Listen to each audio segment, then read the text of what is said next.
What's going on, guys? Yasser from 555 Construction Management back again with the Canadian Real Estate Channel.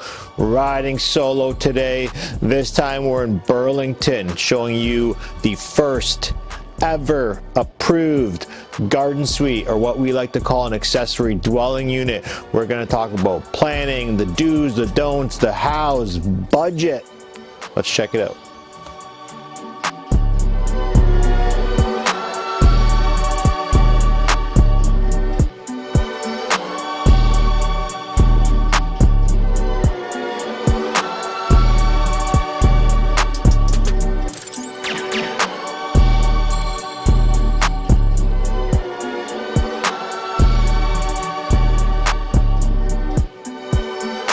Welcome to the backyard of this Burlington residence, where we are conducting a garage conversion into an accessory dwelling unit.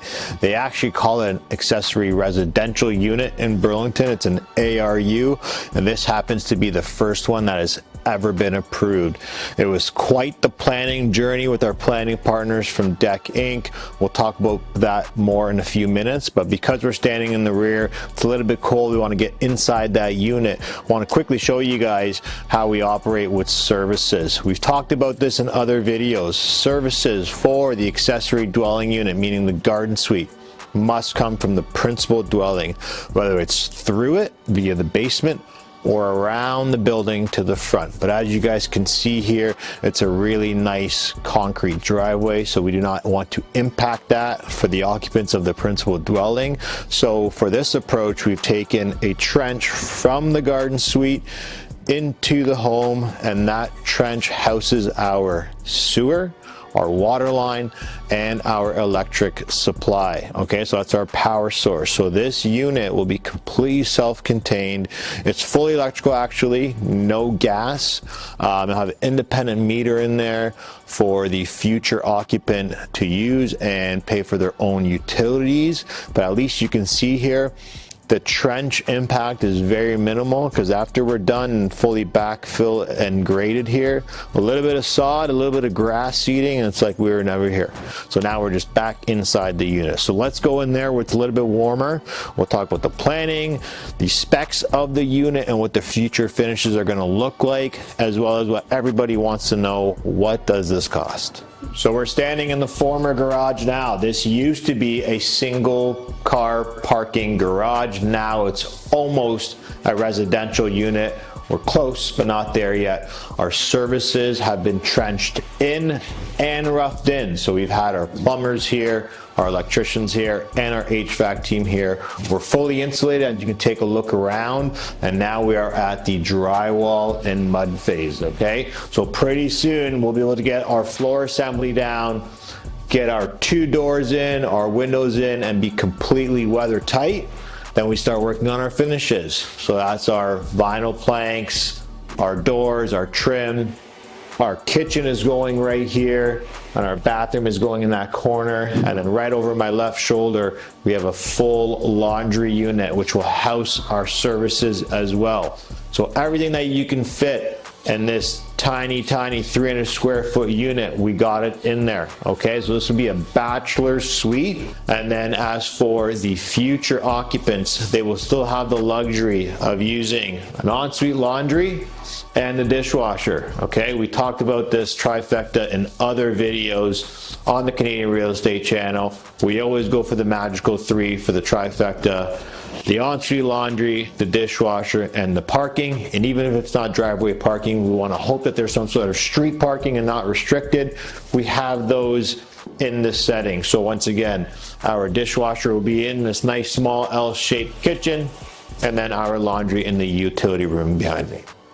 So you guys can see that this project is well underway and going pretty smooth. Standing in the front of the building, this would be a double French door to come out and in out of the building, but it wasn't always that way. Okay, this was the first ever application for a ARU, or an accessory residential unit, in Burlington. Okay, the usual process for these permits is somewhere around 2 months. So that's your planning, getting your architectural design, getting your permit submission in, and then getting your actual permit to build. That's in most municipalities, whether it's Hamilton, St. Catharines, maybe Brantford, maybe Toronto. The timelines might extend a little bit, but it's always around that 2-month window. Here, it took our team almost 9 months. So shout out to our planning partners at Deck Inc., a local firm in the greater Hamilton area.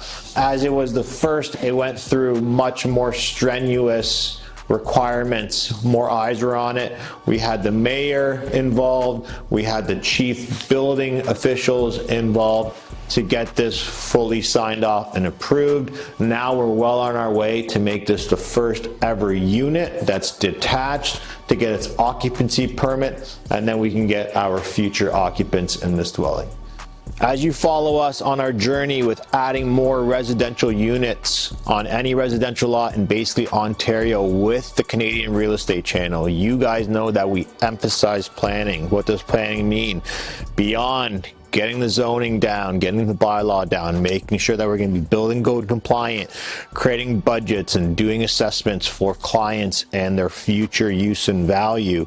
Another important component nowadays for planning is grants. What's available out there? What are the municipalities offering? In previous videos, we talked about the great grant that's available through the city of St. Catharines, and we talked about Hamilton and other cities. We love to emphasize St. Catharines because through the Federal Housing Accelerator Fund, they have allotted $40,000 for interior units within the principal dwelling and $80,000 for detached units, okay? And I have here in my phone, which will flash on the screen here for you guys, a draft of the proposed grant for the city of Burlington where we are today.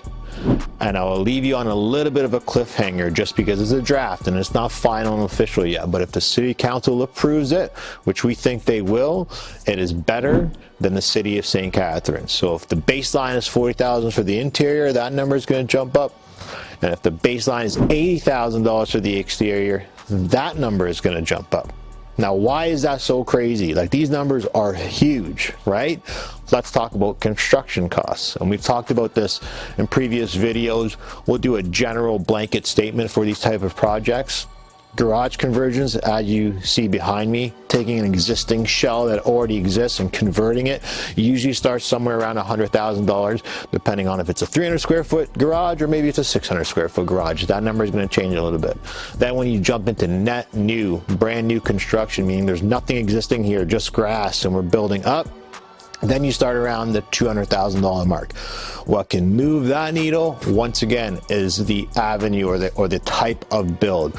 Are we doing single story? Are we adding a basement? Are we just doing 2 stories on a slab on grade? Are we doing 2 stories with a basement? There's so many different ways that we can slice it.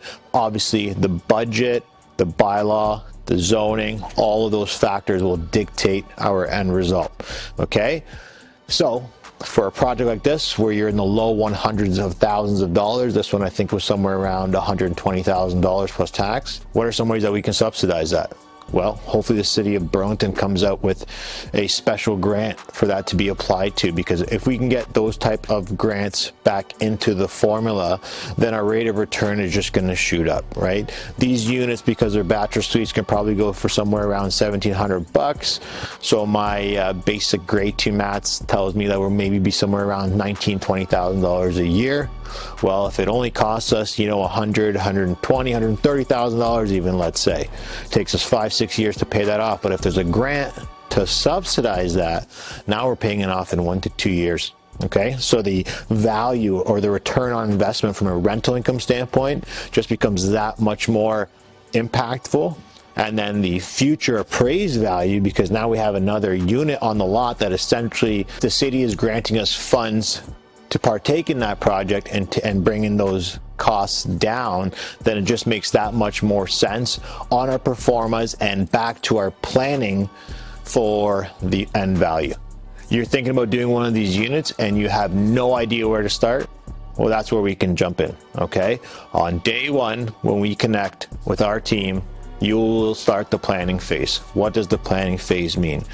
In Ontario, you are allowed to construct these accessory dwelling units on mostly any residential lot. The zoning allows for them. Okay, so zoning will get that green check mark. Then we make sure that we abide by any bylaws for that municipality in order to construct that accessory dwelling unit. These can range from setbacks to parking space requirements and so on. So we'll make sure you get a green check mark there. Then we want to provide you with some expertise on pricing. Okay, it's the elephant in the room, but some folks don't know if these projects cost $20,000 and they don't know if they cost $500,000. This is a new concept. It's only 3 years old in Ontario. So we want to take that range and kind of narrow it down for folks based on the proposed project. Okay, so we'll provide our planning and pricing brochure. What does that mean? Planning, the red tape, the architectural, getting that package, those 50 pieces of paper to the city so that we can get our permit back. Okay, we'll get you the pricing for that package and the timelines for that package. Time is money. Okay, the quicker that you can get these projects, the quicker that you can get returns from your rental, the quicker it makes sense. Okay, and then in that same brochure we do have some high level budgetary pricing for all types of projects, whether it's interior units, retrofitting garage spaces, or even building brand new garden suites like we've showed you in other videos. That's in our pricing brochure as well, along with the construction timelines. So you're kind of getting this entire project package, one-stop shop of timelines and pricing all in one place. Then once that all makes sense or is digestible, then we move on to the next steps of doing a feasibility assessment and really focusing on the lot and taking a case-by-case approach to ensure that we have a great success rate, which is 100%, to get that approval and then get that construction started. All right, guys, that's it for us. Thanks for tuning in. It's still friggin' snowing and we're in the middle of April, so I want to get out of here. For the Canadian Real Estate Channel, make sure that you like, subscribe, and follow. We have tons of content coming out with this team, with accessory dwelling units, what we call garden suites, brand new retrofits, multi-units. We're going to show you how to build multi-units this year, interior units. Any way that you want to intensify the lot that you're looking after from a residential standpoint, we're your team. Okay, so that's 555 Construction Management. If you have any questions or comments relating to these projects, other than that, we'll catch you at the next one.